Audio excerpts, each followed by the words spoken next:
네, 오늘 저희 함께 나눌 말씀 먼저 보겠습니다. 오늘 저희가 나눌 본문 말씀은 고린도전서 7장 29절에서 35절까지 말씀입니다. 고린도전서 7장 29절에서 35절까지 말씀입니다.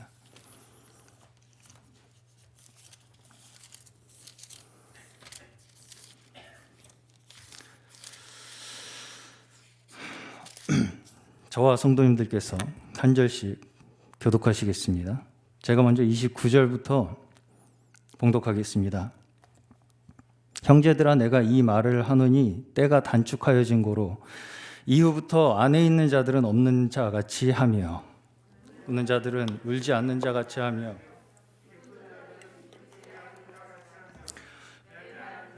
없는 자같이 하며 세상 물건을 쓰는 자들은 다 쓰지 못하는 자같이 하라. 이 세상의 형적은 지나감이니라. 너희가 염려 없기를 원하노. 장가가지 않은 자는 주의 일을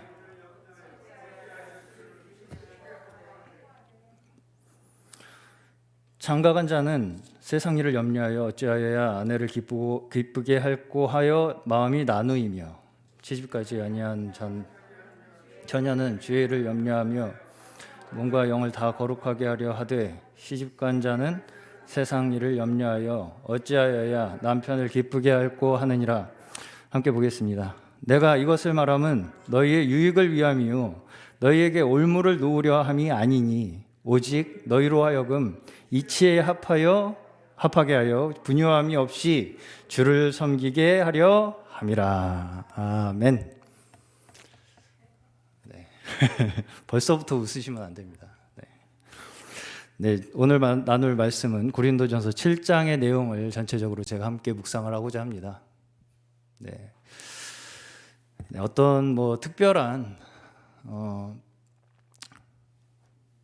사건을 가지고 말을 한다기보다는 저도 이제 이러한 고민을 해야 할 벌써 부모의 입장에서 또 특별히 최근 결혼하신 분도 이 자리에 계시고 또 결혼을 앞두고 계신 우리 사랑하는 많은 청년 형제 자매님들도 계시고 또 결혼 정년기에 자녀를 두신 우리 성도님들도 계시기 때문에 그런 분들을 위해서 오늘 말씀을 준비해 보았습니다. 오늘 이 말씀이 다소나마 신혼의 단꿈에 젖어 계신 분들에게 달달한 로맨스를 꿈꾸는 분들에게는 조금 불편하고 김이 빠질지도 모르겠습니다. 하지만 끝까지 들어보신다면 결코 김이 빠지기만 하는 그런 결론은 아니다라는 것을 아실 수 있으실 것입니다. 고린도전서 7장의 내용은 주로 전반적으로 결혼의 문제를 다루고 있습니다. 그러나 겉으로 보았을 때의 주제가 결혼인 것처럼 보이죠. 그런데 사실은 그 중심은 그리스도입니다. 결혼은 단지 그 그리스도를 드러내는 하나의 소재에 불과한 것이라는 것을 아실 수 있으실 거예요. 그렇기 때문에 이 말씀을 우리가 읽을 때에 그저 결혼에 대한 가르침으로만 받아들이게 된다면 알맹이가 빠진 껍데기만 알게 되는 것이다라는 거예요. 성경의 주제는 결론적으로 그리스도로 귀결될 수밖에 없습니다. 성경 말씀이 단지 우리가 이 생에서 사는 동안 이 벌어지는 결혼이라던가 소송이라던가 서로의 다툼의 문제와 같은 것들이 그 자체가 주제가 될 수가 없습니다. 모든 성경의 중심은 그리스도로 통하기 때문이죠. 고린도전서 7장을 읽을 때 그리스도인이 결혼을 어떻게 대해야 하는지를 우리가 묵상하면서 그 안에 중심 되시는 그리스도를 우리가 읽지 못한다면 핵심을 놓치게 된다라는 말씀입니다. 오늘 저희가 함께 읽은 이 본문 말씀이 사실은 7장의 전체의 주제입니다. 바울은 자신의 사역 당시에도 이미 때가 단축되었다라고 이야기하고 있어요. 아마도 자신의 생전에 주님께서 오실 것이라고 생각을 한 것 같습니다. 그런데 지금 몇 년이 지났습니까? 2000년이 다 지났습니다. 그런데 아직도 지금까지 주님께서 오시지 않고 계시죠. 그런데 2000년 전에도 사도 바울은 주님께서 가까이 오셨다라고 말하고 있어요. 이 7장을 요약하면, 한 문장으로 요약한다면, 때가 가까웠으니 이 세상 일에 속박되지 말아라 라는 거예요. 사실상 이 세상에서 일어나는 일들 중에서 우리의 삶의 중심과 목적이 될 수 있는 일은 없다는 것입니다. 고린도전서 10장 31절에 사도 바울은 먹든지 마시든지 무엇을 하든지 하나님의 영광을 위해서 하라고 말씀하십니다. 오늘 함께 읽은 29절과 30절 말씀은 안에 있는 자들은 없는 자같이 하며 우는 자들은 울지 않는 자같이 하며 기쁜 자들은 기쁘지 않은 자같이 하며 매매하는 자들은 없는 자같이 하며. 이 말씀에서 물론 우리가 결혼을 하고 안락하고 화목한 가정을 꾸리는 것은 누구도 거기에 반박할 수 없는 일입니다. 인생에 있어서 가장 중요한 일 중에 하나이죠. 혼기가 찬 자녀를 둔 부모님들의 가장 큰 걱정과 관심은 과연 내 자녀가 언제 어떤 사람과 결혼할 것인가 라는 것일 것입니다. 창세기에서 하나님께서 아담을 창조하신 후에 아담을 보시면서 독처하는 것이 좋지 못하다 이렇게 느끼셨어요. 그래서 배필을 만들어 주셨습니다. 이 모든 것이 물론 하나님께서 사람을 사랑하셨기 때문입니다. 또한 하나님의 창조의 섭리이기도 한 것이고요. 그런데 이렇게 하나님께서 세우신 첫 번째 이 질서를 우리가 너무나 당연하게 받아들이다 보니까 오히려 내가 이것을 결정하고 중심이 되고 행하는 데 있어서 오히려 깊이 생각하지 않고 그저 내가 원하는 대로 결정하게 되는 경향이 있는 것이 또한 이 결혼이 아닌가라고 하는 생각이 들었습니다. 하지만 그 모든 섭리가 하나님의 다스림 아래에 있지 않다면 사실상 그 모든 것 또한 무의미한 일이 된다는 것이죠. 제가 청년들을 벌써 군대를 제가 2000년에 제대했거든요. 지금 2021년이니까 21년이 지났습니다. 군대를 제대하자마자부터 이제 청년들을 섬기고 주변에 있는 제 또래의 청년들부터 해서 지금은 뭐 이제 제 자녀가 벌써 이제 청년이 되었기 때문에 그러한 기간 동안 섬기다 보니까 어떤 이 상담을 해오는 경우가 많았냐면 이성 교제로 고민하는 청년들의 상담을 할 때가 종종 있었어요. 이성 친구가 생기면 이제 교회에 데리고 오죠. 그리고 나서 은근슬쩍 저한테 와서 물어봅니다. 어땠냐고. 그렇지만 제가 무슨 점쟁이가 아니고 어떻게 딱 보면 사람을 알겠습니까? 뭐 어떻게 좋다 나쁘다 말을 하기 어렵죠. 제가. 그렇지만 제가 남자친구든 여자친구든 이렇게 데리고 오면 첫 번째로 보는 게 있어요. 네. 그렇다고 제가 사주궁합을 보는 게 아니고요. 표정이나 태도에서 풍겨 나오는 그 사람의 기본적인 마음밭을 보게 될 수밖에 없습니다. 자연스럽게. 제가 많은 청년들을 겪어보고 나서 느낀 것이 뭐냐면, 사람이 믿고 안 믿고를 떠나서 그 사람의 마음밭이 기본적으로 단순하고 착하고 어떤 사람에게든지 격이 없이 스스럼 없이 대하는 사람들은 복음을 받는 데 있어서도 별로 어려움이 없더라고요. 그러면서 저는 꼭 청년들에게 한 가지 이야기 당부를 해주는 것이 있습니다. 네. 뭐 그 사람이 좋고 나쁜 것을 말해주는 것보다 우리 믿는 이들의 결혼은 그저 나 한 사람, 한 쌍의 부부가 마치 동화 속의 결론처럼 오래오래 행복하게 살았습니다 라는 것을 위한 것이 아니다라는 것이죠. 둘이 더해졌을 때 플러스 마이너스 제로가 돼선 안 된다는 거예요. 최소한 하나님 앞에 1 이상의 보탬이 되는 가정이 되는 것이 하나님 앞에서 의미 있는 가정이다라고 이야기해 줍니다. 심지어 마이너스가 되는 경우도 우리는 심심치 않게 보죠.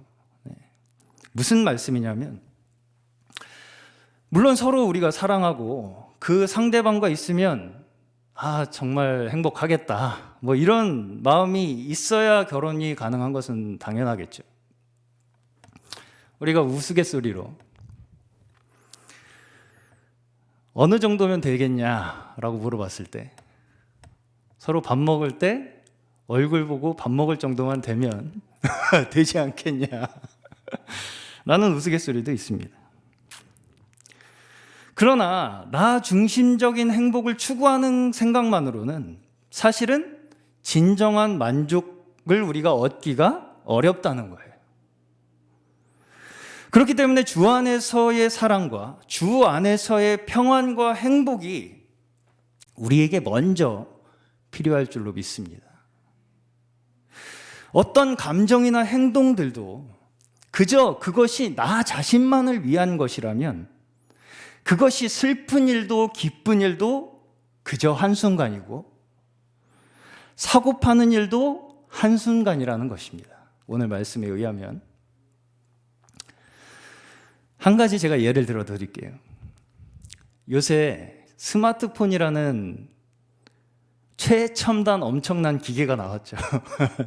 네, 또 벌써 옛날 얘기가 됐지만 모든 사람들의 하나씩 필수품으로 들려 있습니다. 이게 새로 사면은 거의 돈 100만 원씩 하는 기계예요. 컴퓨터죠, 그냥. 네. 사람들의 소지품 중에 이렇게 고가의 정밀 기계가 필수품처럼 되는 일이 유례가 없는 일이죠. 네, 유례가 없는 일입니다. 점점 우리 삶의 필수품이 하나 둘 늘어나기 시작하고 우리가 사는데 유지비도 많이 들기 시작하고 있어요. 네. 그런데 이제 좀 재미있는 일화를 제가 하나를 소개를 시켜드리면, 저희 부모님께서도 처음에는 스마트폰이 나왔을 때 내가 무슨 스마트폰이냐, 난 그런 거 잘 모른다, 그냥 쓸게, 이렇게 하시다가 한번 스마트폰을 이제 사용을 하기 시작하시니까 너무 편리한 거예요. 그러니까 조금 후에 뭐라고 이제 말씀을 하기 시작하시냐면, 야, 저희 친구 누구 폰은 굉장히 크더라, 야. 하시면서 아주 빠르고 사진도 아주 잘 나오더라, 뭐 이런 이제 말씀을 하시면서 더 좋은 것으로 바꾸고 싶어 하시더라고요. 네. 꼭 스마트폰이 아니더라도 이런 경험이 한 번쯤은 다 있으실 것이라고 생각합니다. 그래서 이제 우리가 처음 스마트폰을 손에 딱 쥐면 뭐 사람마다 이제 그 물건은 대상은 다를 수도 있어요. 네. 기대와 설렘이 가득해요. 처음에 이렇게 뭔가 새 물건을 내가 가지게 되면. 그래서 처음에는 세게 쥐지도 못합니다. 이 스마트폰을 세게 쥐지도 못해요. 그리고 이 폰을 보호하기 위한 어떤 케이스가 가장 안전할 것인가를 엄청나게 연구합니다. 그래서 애지중지 관리하고요. 깨질세라 터질세라 아주 그냥 스마트폰을 모시고 삽니다. 처음에는. 그런데 그 시간이 그리 오래 가지 않죠. 사용하다 보면 곧 한 번쯤 떨어뜨립니다. 그리고 어디에 긁히거나 해서 작은 흠집이 나기 시작해요. 처음에는 너무 속이 쓰립니다. 핸드폰이 떨어지는 순간 내 심장도 쿵 하고 떨어지죠. 그러나 이런 경험이 반복될수록 점점 관심 밖으로 멀어집니다. 그래서 나중에는 내 핸드폰 어디 있지? 여기 있구나. 이렇게 되죠. 네. 바닥에서 찾고 막 발로 차고 다니고 그럽니다. 비교적 조금 더 고가인 자동차에 대해서도 비슷한 경험들을 하게 되는데요. 또 한 가지 이제 재미있는 에피소드로 한 남편이 신차를 뽑았는데 그날 밤에 남편이 없어졌다 그래요. 어디 갔나 했더니 부인이 온 집안을 다 뒤졌더니 아무 데도 없다라는 거예요. 그러다가 결국은 어디에 있나 봤더니 밤에 차 안에서 잤다는 거죠. 너무 좋은 거죠. 그 차가, 새 차가. 네.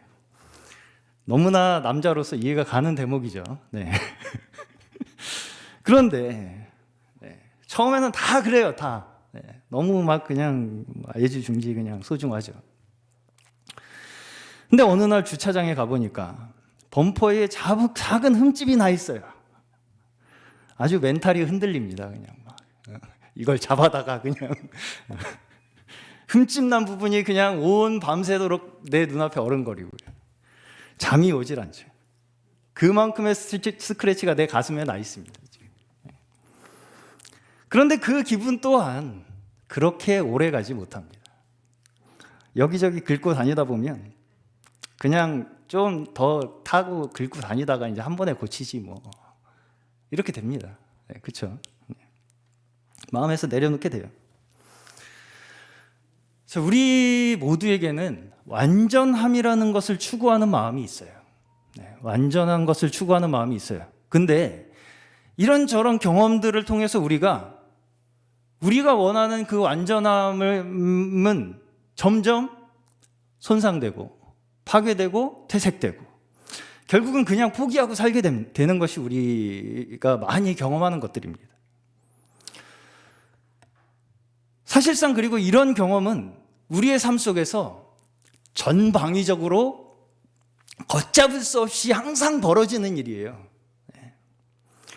마치 카드 돌려막기 하듯이 여기서 수습되지 않는 것을 저기서 메꿔보려고 하는 그런 우리의 마음을 무너진 마음을 채워보려고 하는 여기저기 마구 끌어다 채워넣는 그런 시도들이 끊임없이 일어나는 것이 우리의 삶인데 그렇지만 사실상 결과는 늘 마찬가지입니다. 채워지지 않죠. 그러나 하나님 안에 있는 인간에게 있는 우리가 원하는 그 고귀한 요소들,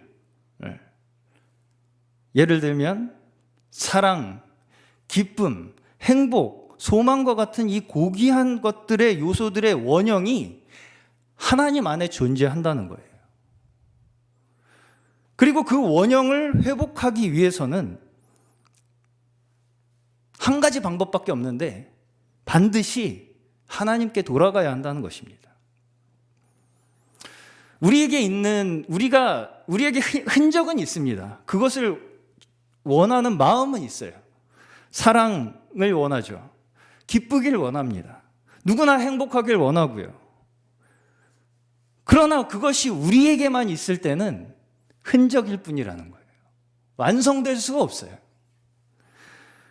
아무리 우리가 사랑한다, 나는 정말 이거 진정한 사랑이다 라고 해도 인간의 육신적 사랑은 한계가 있을 수밖에 없다는 거예요. 그 순간의 기쁨과 행복을 추구하지만 그것을 내가 완전히 얻는다는 것은 불가능하다는 것입니다. 그렇지만 사람에게는 그것들을 완전히 소유하고자 하는 욕구 또한 있는 것이 사실이죠. 그리고 이것을 다른 말로 이야기하면 그것이 바로 하나님이 우리에게 필요하다라는 증거이기도 한 것입니다. 우리가 주님을 향할 때, 하나님의 품에 있을 때 우리의 모든 그 원함들을 충만히 채워주시는 분이심을 믿으시기 바랍니다. 결혼이라는 것을 그저 상대방 그 자체가 목적이 되어서 소유하고자 하는 그 마음, 그래서 서로에게 온 정신을 쏟고 그 외에 주님을 기쁘시게 한다거나 복음 사역에는 소홀해진다면 그저 서로가 서로를 소모하는 것밖에 되지 않는다는 거죠. 그것은 생산적인 일이 될 수가 없는 것이죠. 비생산적인 일이 된다는 것입니다. 부부 모두가 주님을 기쁘시게 하는 하나의 목적을 갖지 않으면 결국 서로를 소모하는, 서로를 깎아먹는 결과를 낳게 될 수밖에 없다는 것입니다. 그래서 여기에서 바울은 그렇게 하려면 차라리 결혼하지 마라, 그냥 라고 하고 있는 것이에요. 이것을 사도 바울이 결혼제도 자체를 부정하는 것처럼 해석할 필요는 없습니다. 왜냐하면 하나님의 대원칙은 부부가 한 몸을 이루는 것이기 때문입니다. 우리가 인간이 이 땅 가운데에서 둘이 하나가 되는 것에 가장 최소 단위가 사실은 부부입니다. 거기에서 연습을 하고 거기에서 이루어지지 않으면 그 어디서도 사실은 가능할 것이라고 우리가 예측하기가 어렵죠. 네. 여기서 사도 바울의 가르침은 고린도 교회의 상황에서 우리가 해석되어야 할 부분도 또한 있습니다. 당시 이미 고린도 교회 성도들은 음행의 죄가 교회 안에 들어온 상태였어요. 그들 가운데 이런 문제를 어떻게 판단해야 할지 바울에게 편지로 물은 것 같습니다. 그런데 여기서 우리가 한 가지 조금 더 깊이 고민해 봐야 할 문제가 있는데요. 7장 1절을 보시면 결혼의 문제에 대해서 고린도 성도들이 서면으로 질문한 것처럼 기록되어 있어요. 너희의 쓴 말에 대하여 대답한다. 이렇게 이제 사도 바울이 기록하고 있죠. 그리고 그 외에 분쟁과 음행과 같은 문제는 이 앞에서 사도 바울이 다루고 있는데요. 그 앞에서 다루고 있는 이 분쟁과 음행에 대한 문제는 1장 11절과 5장 1절을 참고하시면 뭐라고 거기에 사도 바울이 기록하고 있냐면 전에 들었다, 내가 들었다라고 이야기를 합니다. 물어본 게 아니에요. 직접 서면으로 고린도 교회 성도들이 직접 질문을 한 게 아니고요. 사도 바울이 그 상황을 전에 들은 거예요. 이게 왜 중요한 얘기냐면 일반적으로 보았을 때 우리가 만약에 어떤 질문을 그렇게 받았어요. 결혼은 어떻게 하는 게 좋습니까?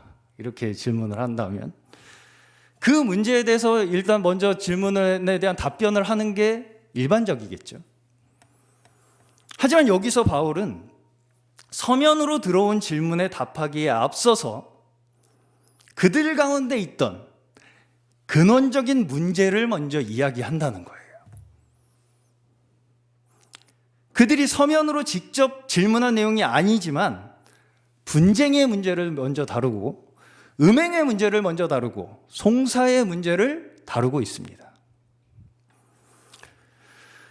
하나님께서는 우리가 어떤 일에 대해서 주님 앞에 기도로 나아갈 때, 우리가 간구할 때 무엇을 먼저 보시겠습니까?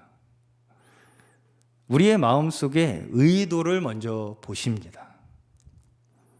그리고 응답하시기 전에 그 우리의 마음속에 있는 근원적인 문제를 먼저 해결하기를 원하세요. 이 고린도 교회 성도들은 자신들 가운데 가지고 있었던 그 분쟁의 문제와 음행의 문제와 송사의 문제들을 가지고 있음에도 불구하고 표면적인 결혼의 문제, 우상의 제물을 어떻게 먹어야 합니까? 은사란 과연 무엇입니까? 라는 것과 같은 외면적인 것처럼 보이는 주제들을 물어봐요. 진짜 그들에게 자기들이 가지고 있는 근원적인 문제는 외면한 채 우리는 그런 차원의 문제는 고민하지 않습니다. 우리의 고민은 굉장히 고상한 것이고요. 신앙적인 문제입니다. 라고 하는 것처럼 보이고 싶어 하죠. 그런데 바울은 너희가 먼저 처리되어야 할 것은 그런 문제가 아니다라고 이야기하고 있습니다. 우리가 많은 경우에 우리가 가진 문제를 단순화하고 싶어 합니다. 나에게 유리한 방향으로 그 원인을 돌리고 싶어 합니다. 시선을 다른 곳으로 분산시킴으로써 본능적으로 내가 가지고 있는 진짜 문제의 본질을 직시하고 싶지 않아 하죠.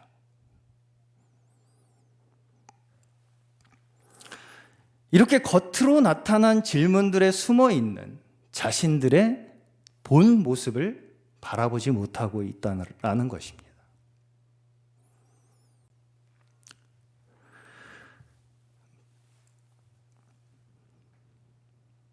말씀을 마무리하겠습니다.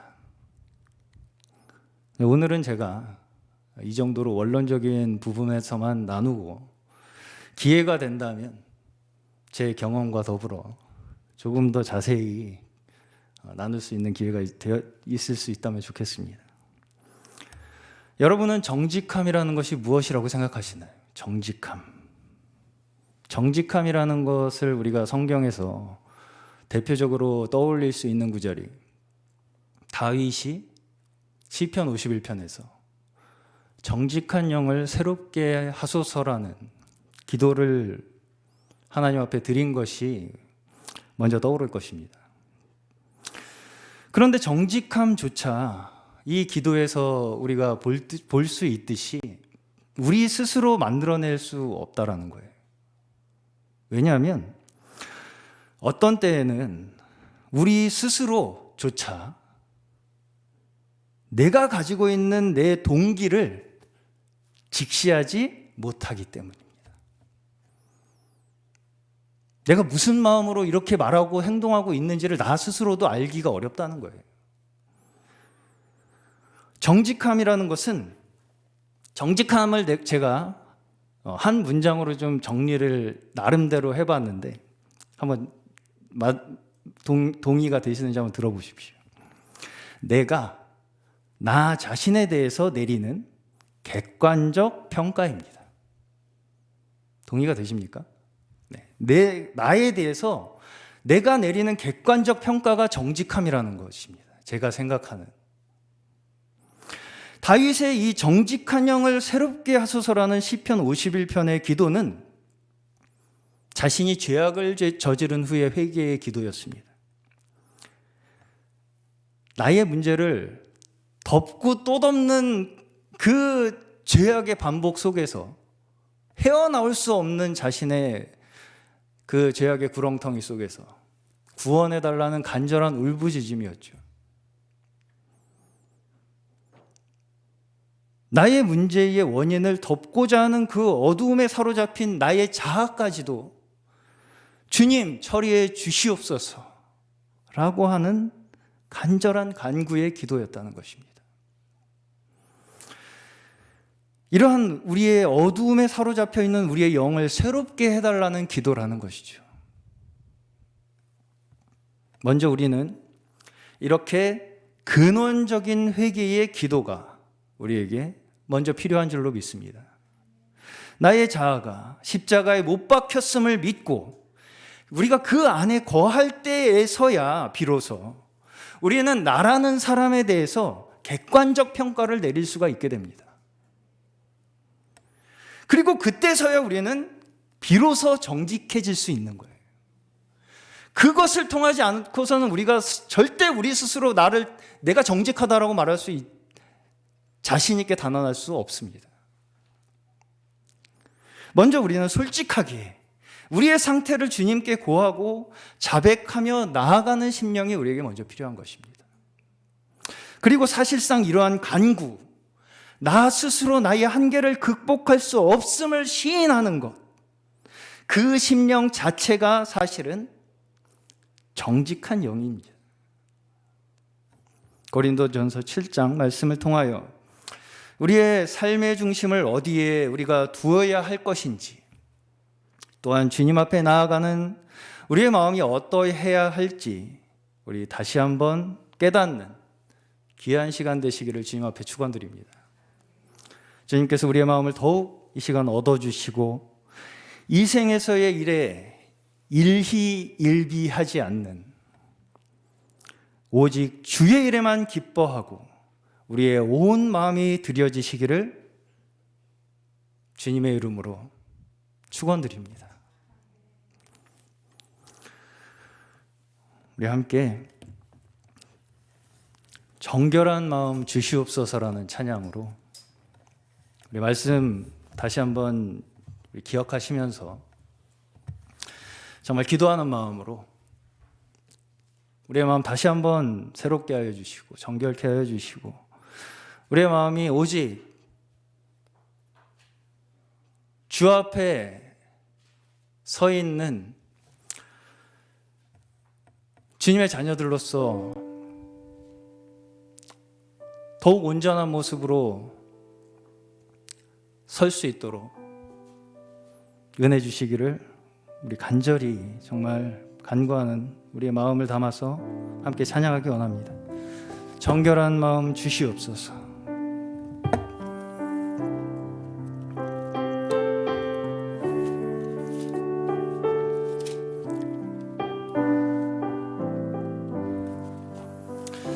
정결한 마음 주시옵소서. 오 주님, 정직한 영을 새롭게 하소서. 정결한 마음 주시옵소서. 정결한 마음 주시옵소서. 오 주님, 정직한 영을 새롭게 하소서. 나를 주님 앞에서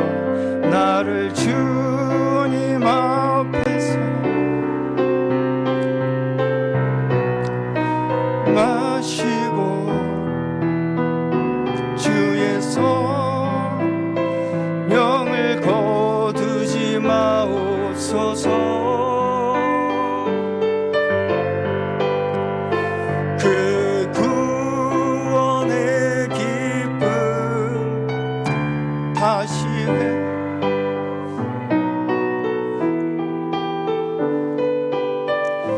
변치 않는 마음 내 안에 주소서. 다시 한번 우리 정결한 마음 주시옵소서. 정결한 마음 주시옵소서. 오 주님, 정직한 영을 새롭게 하소서. 정직한 영을 새롭게 하소서. 정결한 마음 주시옵소서. 오 주님, 오 주님, 정직한 영을 새롭게 하소서. 정직한 영을 새롭게 하소서.